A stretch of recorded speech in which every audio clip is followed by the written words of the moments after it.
নমস্কার, দেখছেন বাংলার প্রাইম টাইম। আপনাদের সঙ্গে রয়েছি আমি বিশাখা। আসন্ন শনিবার অর্থাৎ সামনের শনিবার একেবারে শেষ দফার ভোট, লোকসভা নির্বাচনের শেষ দফার ভোট। এখানে যতগুলো কেন্দ্রে ভোট রয়েছে, বাংলায় তো আমরা জানি যে এতগুলো কেন্দ্রে ভোট রয়েছে, কিন্তু তার সঙ্গেও সারা দেশের মধ্যে অন্যতম যে কেন্দ্রের দিকে নজর রয়েছে তা হলো বারাণসী। এই সপ্তম দফাতে বারাণসীতেও ভোট রয়েছে। আর বারাণসীতে যিনি স্টার প্রার্থী, তারকা প্রার্থী, তিনি আর কেউ নন, তিনি প্রধানমন্ত্রী নরেন্দ্র মোদী।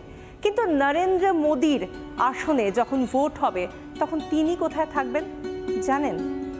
আসুন তাহলে বলি আপনাদের। দেশের একেবারে দক্ষিণতম বিন্দু তামিলনাড়ুর কন্যাকুমারী। এখানে এসেই মিশেছে বঙ্গোপসাগর, ভারত মহাসাগর এবং আরব সাগর। যুক্ত হয়েছে ভারতের পূর্ব ও পশ্চিম উপকূল। মূল ভূখণ্ড পেরিয়ে আরও কিছুটা এগোলে তবেই বিবেকানন্দ রক। এখানে রয়েছে কন্যাকুমারীর মন্দির। সমুদ্রের উত্তাল ঢেউ চারদিক থেকে আছড়ে পড়ে এখানে। একদা এখানে ধ্যান করেছিলেন স্বামী বিবেকানন্দ।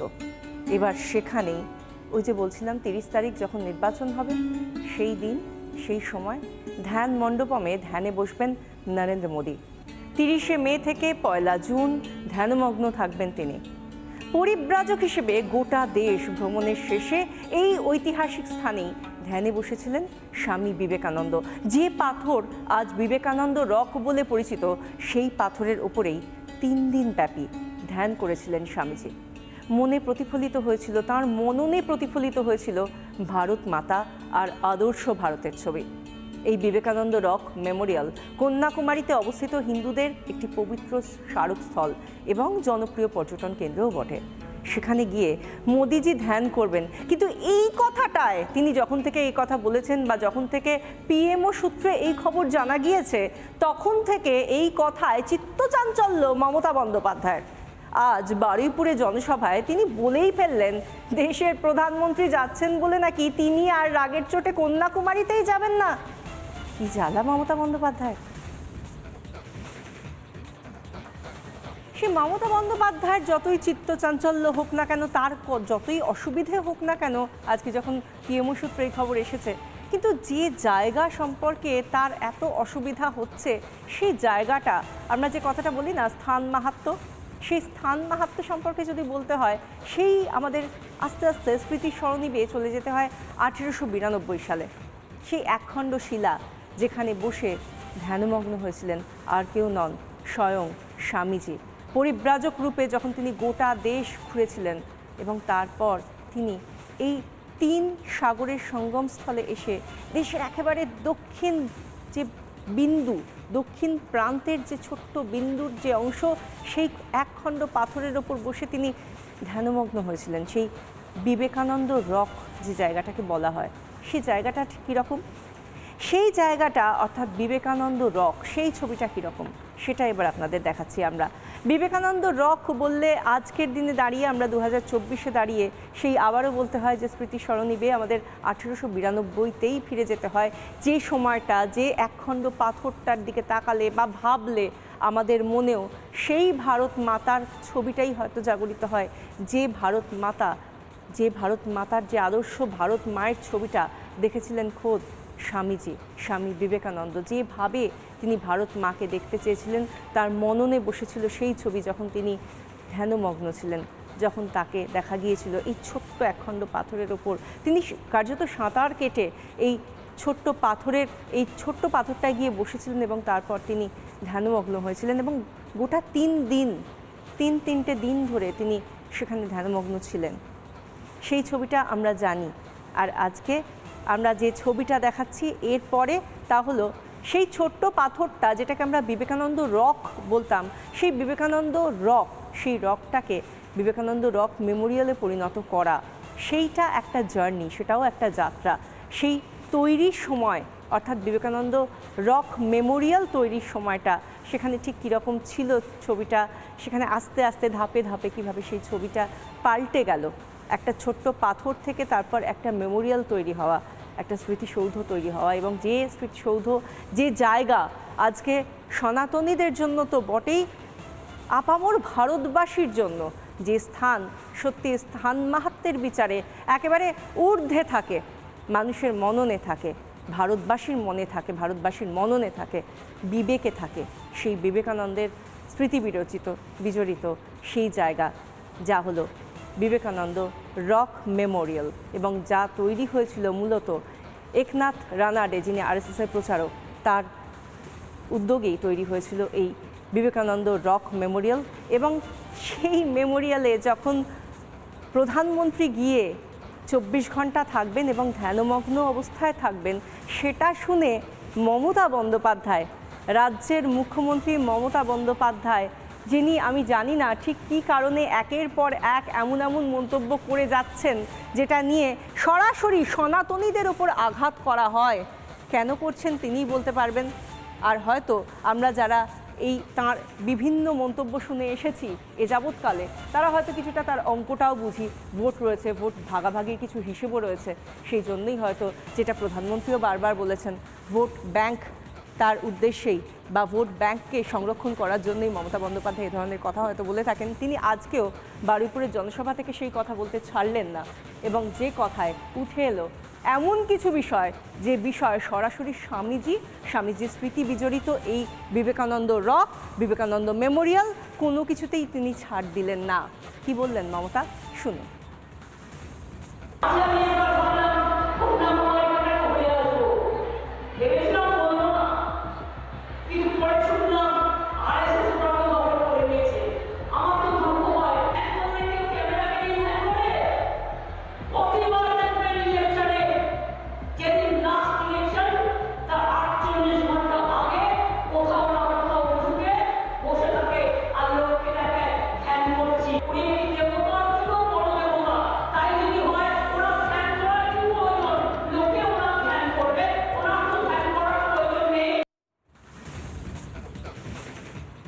আমরা আজকে যে ছবিটা দেখলাম এবং যে মন্তব্যটা শুনলাম মমতা বন্দ্যোপাধ্যায়ের মুখ থেকে, সেটা শুনে আমি জানি না শুধু বাঙালি হিসেবে বলবো নাকি ভারতবাসী হিসেবে বলবো, আমার তো মনে হয় আমাদের প্রত্যেকের লজ্জা হওয়া উচিত। লজ্জা হয় এই কারণে, কারণ যিনি বলছেন তিনি কোনো আম আদমি নন, তিনি আমাদের রাজ্যের অভিভাবক। তিনি একটা সভামঞ্চে দাঁড়িয়ে কথা বলতে পারেন, কি করে পারেন, সেই নিয়ে স্বাভাবিকভাবেই প্রশ্ন ওঠে। কিন্তু তারও আগে আরেকটা বিষয় আপনাদের জানাই, যে এই যে বিবেকানন্দ রক মেমোরিয়াল, সেটা তৈরি করার পেছনে আর একজন মানুষ যার দীর্ঘদিনের অনেক পরিশ্রম রয়েছে, অনেক পরিশ্রম তো রয়েছে, এবং সেই সঙ্গে আরও যা জিনিসটা রয়েছে তা হলো বিভিন্ন জায়গা থেকে, বিশেষ করে তামিলনাড়ুর তৎকালীন সরকারের তরফ থেকে যেভাবে বাধা এসেছিল, একের পর এক বাধার সম্মুখীন হয়েছিলেন একনাথ রানাডে, যিনি আরএসএসের প্রচারক ছিলেন, এবং 50 বছর বয়সে তিনি এই কাজটা শুরু করেছিলেন। বিবেকানন্দ রক মেমোরিয়াল তৈরি করার কাজটা শুরু করেছিলেন 50 বছর বয়সে। একবার ভেবে দেখুন, একজন মানুষের হয়তো সেই সময় সায়ান্ন চলে আসে জীবনের, কিন্তু তিনি সেই সময় একটা কাজ শুরু করেছিলেন, সেই সময় থেকে সেই কাজ শুরু করে সেই কাজটা তিনি সম্পূর্ণ করেছিলেন। এবং সেই জায়গা থেকে আজকে মমতা বন্দ্যোপাধ্যায় তিনি যে কথাটা বললেন, তার পাশাপাশি এই একই রকমভাবে এই বিবেকানন্দ মেমোরিয়াল রক তৈরি করার পেছনে তাঁর যে প্রচেষ্টা, সেটাও সেই সময় কিভাবে তামিলনাড়ুর মুখ্যমন্ত্রী তৎকালীন যিনি ছিলেন তার তরফ থেকে, কেন্দ্রীয় শিক্ষামন্ত্রী হুমায়ুন কবির তার তরফ থেকে বাধার সম্মুখীন হয়েছিল, কিন্তু তারপরও রোখা যায়নি একনাথ রানাডেকে। এবং তারপর ঠিক কী এই বিবেকানন্দ রক বা বিবেকানন্দ রক মেমোরিয়াল, তার সঙ্গে ঠিক কোন কোন ইতিহাস জড়িয়ে রয়েছে একটু এক নজরে আপনাদের দেখাবো। ছোট ছোট বেশ কয়েকটা বিষয় উঠে আসছে। বিবেকানন্দ রক মেমোরিয়াল, ওই যে বলছিলাম 1892 সালে সেখানে গিয়েছিলেন, গোটা দেশ পরিভ্রমণের পর সেখানে পরিব্রাজক রূপে গিয়েছিলেন স্বামী বিবেকানন্দ। এরপর সমুদ্র সাঁতরে সেখানে শিলাখণ্ডে, যে শিলাখণ্ড আজ বিবেকানন্দ রক নামে গোটা ভারতবাসী, গোটা বিশ্ববাসী চেনে, সেখানে পৌঁছেছিলেন তিনি। 25 থেকে 27 ডিসেম্বর ধ্যানমগ্ন ছিলেন, বলছিলাম আপনাদের। এই এতগুলো দিন ধরে তিনি টানা ধ্যানমগ্ন ছিলেন স্বামীজি। 1970 সালে সেখানে স্মারকস্থল নির্মাণ হয়। 1970 সেই সময় সেখানে স্মারকস্থল নির্মাণ হয় আরএসএসের প্রচারক একনাথ রানাডের উদ্যোগে, এবং 1970-এ এই কাজটা সম্পূর্ণ হয়েছিল। একনাথ রানাডে সেই কাজটা শুরু করেছিলেন 1962-তে, এবং সেই 62 থেকেই তার কিন্তু একের পর এক বাধা তার সামনে আসে, যাতে তিনি কাজটা সম্পূর্ণ করতে না পারেন। 1962 থেকে তারপর আমরা দেখলাম যে 1970 সালে গিয়ে শেষ পর্যন্ত কাজটা সম্পন্ন হলো। কিন্তু এই কাজটা করতে গিয়ে যেভাবে বাধার মুখে পড়েছিলেন তিনি, আজও কি এখানে যাওয়ার ক্ষেত্রে যেভাবে কোন্দল হচ্ছে বা যেভাবে সরাসরি তোপ দাগছেন মুখ্যমন্ত্রী প্রধানমন্ত্রীকে, সত্যি কি এটা করা যায়? এটা কি করা উচিত? এটা কি সমীচীন? এই নিয়ে কি বলছেন আরএসএস-এর তরফ থেকে জিষ্ণু বসু, শুনুন। কন্যাকুমারীর বিবেকানন্দ শিলা, ভারতের একদম শেষে ওই শিলাখণ্ড যেখানে স্বামী বিবেকানন্দের স্মৃতি বিজড়িত, সেখানে যে অপূর্ব সমুদ্র মন্দির, সেই অপূর্ব সমুদ্র মন্দির নির্মাণের সময়, বিবেকানন্দ কেন্দ্র প্রতিষ্ঠা হওয়ার সময় যার অবদান সবচেয়ে বেশি, তিনি একনাথ রানারে, ন্যাশনাল জেনারেল সেক্রেটারি ছিলেন রাষ্ট্রীয় স্বয়ংসেবক সংঘ আরএসএসের। তার জন্য বিবেকানন্দ কেন্দ্রের জন্ম লগ্নের সময় থেকেই রাষ্ট্রীয় স্বয়ংসেবক সংঘ ওতপ্রোতভাবে যুক্ত।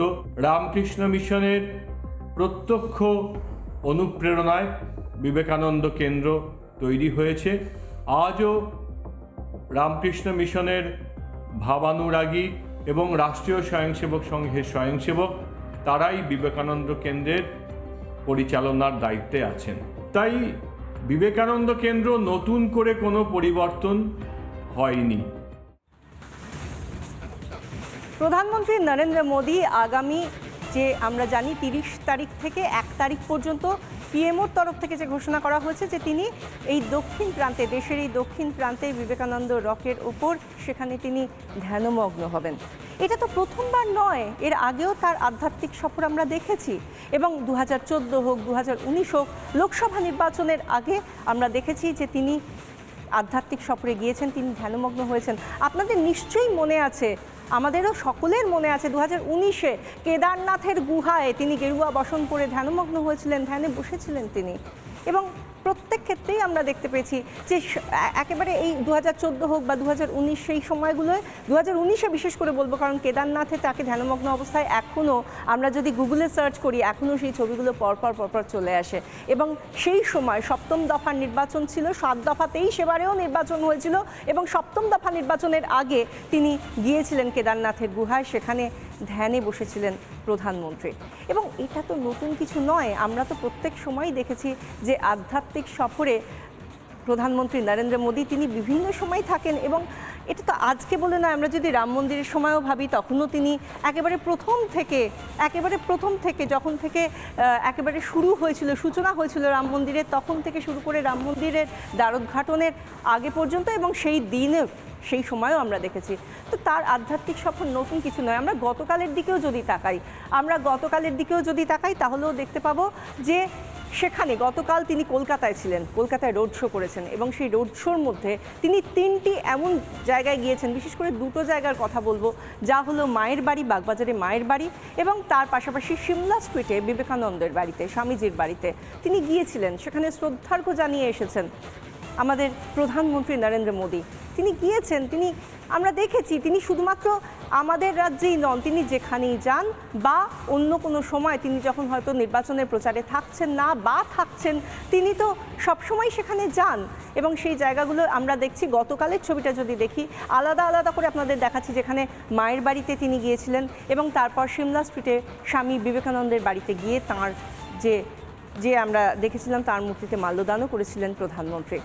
আর এই যে ধ্যানের কথা বলা হচ্ছে, ধ্যান কি শুধুমাত্র কোনো আধ্যাত্মিক একটা প্রচেষ্টা? শুধুই কি আধ্যাত্মিকতার জন্য? কী কারণে ধ্যান করা হয়? ধ্যান করলে ঠিক কীভাবে মানব জীবন উন্নতি সাধন করে? কি বলছেন আধ্যাত্মিক গুরু, কি বলা হচ্ছে স্বামী প্রণবানন্দের তরফ থেকে, কি বলছেন তিনি মহানির্বাণ আখড়ার তরফ থেকে? শুনুন। ক্রমশ অভ্যাস যদি করো এবং বৈরাগ্য তার দ্বারা যদি মনকে অনুরঞ্জিত করো, তাহলে কিন্তু তোমার মন বশীভূত হবে। একবারে ভগবানের উক্তি, ভগবান বললেন ধ্যান হচ্ছে সেটাই, যেটা হচ্ছে নিরন্তর অভ্যাস, সৎ বস্তুতে মনকে লাগিয়ে রাখা, সেটাই হলো ধ্যান। এবং এই ধ্যান কিসের দ্বারা বর্ধিত হয়? বৈরাগ্যের দ্বারা। ধ্যানের আধ্যাত্মিক মাহাত্ম্যের কথা আমরা শুনলাম স্বামী পরমাত্মানন্দের কাছ থেকে, কিন্তু চিকিৎসক কি বলছেন? চিকিৎসা বিজ্ঞানে ধ্যানের কি প্রয়োগ রয়েছে শুনুন। মেডিটেশন বা ধ্যান বেসিক্যালি হচ্ছে যে নিজের ক্ষমতা বা পাওয়ার, নিজের ব্যক্তিত্ব, সেটাকে রিজুভিনেট করে, পুনরুজ্জীবিত করে। পাশ্চাত্য দুনিয়াও এই মেডিটেশনকে ভীষণভাবে আপন করে নিয়েছে এবং নিজেদের কর্মকাণ্ডের সাথে ভীষণভাবে জড়িয়ে ফেলেছে এবং জীবনে প্রভূত সাফল্য পেয়েছেন, তাদের অনেকেই আমরা জানি। সাধু সন্ত থেকে শুরু করে চিকিৎসক, তাঁরা ধ্যান নিয়ে কি বলছেন সেটা আমরা শুনলাম। কিন্তু মমতা বন্দ্যোপাধ্যায় ধ্যান এবং যিনি ধ্যানকে কার্যত গোটা বিশ্বের কাছে তুলে ধরেছিলেন বিবেকানন্দ, এবং তারপর তার স্থান মাহাত্ম্য ঘেরা যে জায়গা, বিবেকানন্দ রকে যাচ্ছেন প্রধানমন্ত্রী ধ্যানের জন্য, সেটা শুনে এত রেগে যাচ্ছেন কেন? কি বলছেন সাংবাদিক নির্মাল্য মুখার্জি, শুনুন। 1973 সালে একনাথ রানাডে সারা ভারতবর্ষ থেকে অর্থ সংগ্রহ করে বিবেকানন্দ রক মেমোরিয়ালটার জন্য ব্যবস্থা করেন।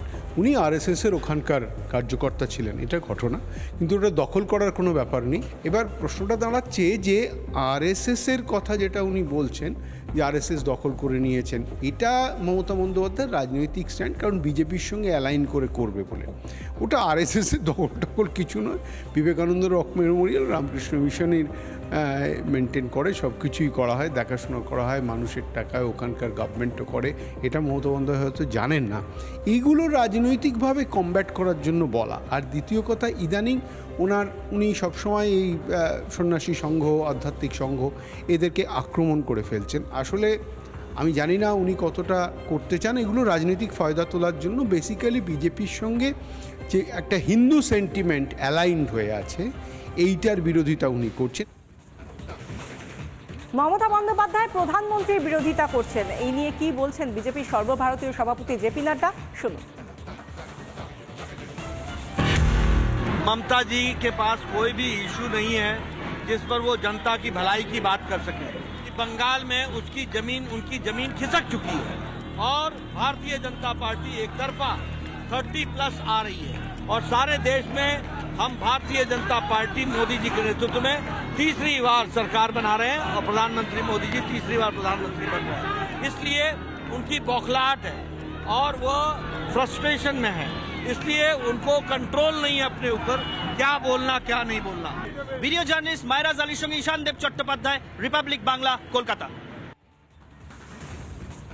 বিবেকানন্দর ভক্তিতে মোদি মজেছেন। মোদি বরাবরই একথা বলেন যে বিবেকানন্দই যেভাবে ভারত মাতাকে দেখতে চেয়েছেন, সেটাই গোটা ভারতবাসীর আদর্শ ভারত মায়ের ছবি হওয়া উচিত।